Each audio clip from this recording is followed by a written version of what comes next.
What I am saying is that as long as an heir is underage, he is no different from a slave, although he owns the whole estate. The heir is subject to guardians and trustees until the time set by his father. So also, when we were underage, we were in slavery under the elemental spiritual forces of the world.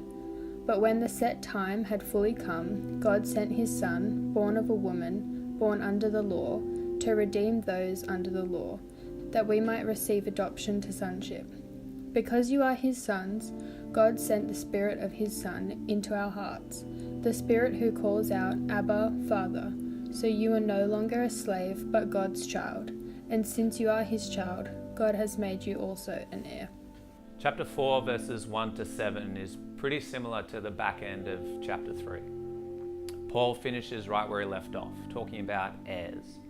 An heir is someone that inherits stuff.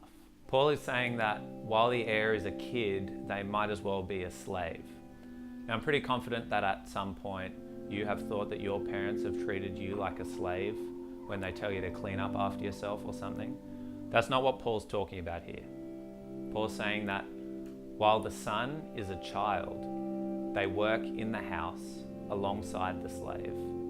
The difference to the slave is that one day the son's going to inherit all of the stuff. Read the parable of the prodigal son to get a better idea of how this works.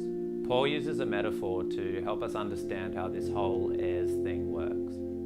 He says that in the same way earthly heirs are subject to guardians and trustees until the father says that it's the right time for them to receive their inheritance, so too is it with us and our heavenly inheritance. Paul uses the metaphor to describe spiritual forces that we are under. What does that mean? Good question. I don't know.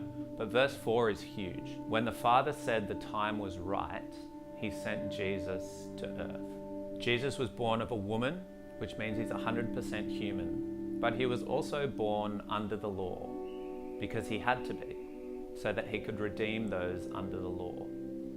If Jesus wasn't born under the law, then he wouldn't be able to redeem people that are under the law. And then we're told the whole reason why Jesus was sent to earth. Jesus was sent to earth so that we might be adopted, so that we might receive adoption into sonship. Now this is important. Adoption into sonship is not just adoption. Adoption to sonship means an inheritance.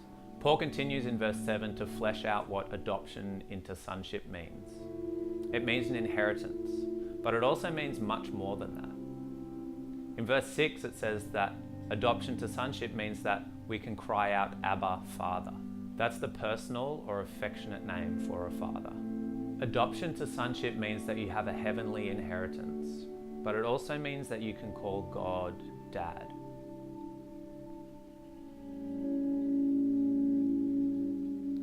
Adoption to sonship means that you can have a heavenly inheritance, but it also means that you can call God Dad.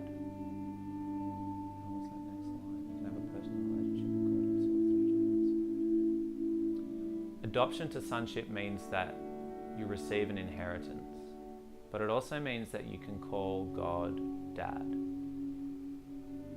Adoption to sonship means that you can have a personal relationship with God through Jesus. You are an heir. You are God's child.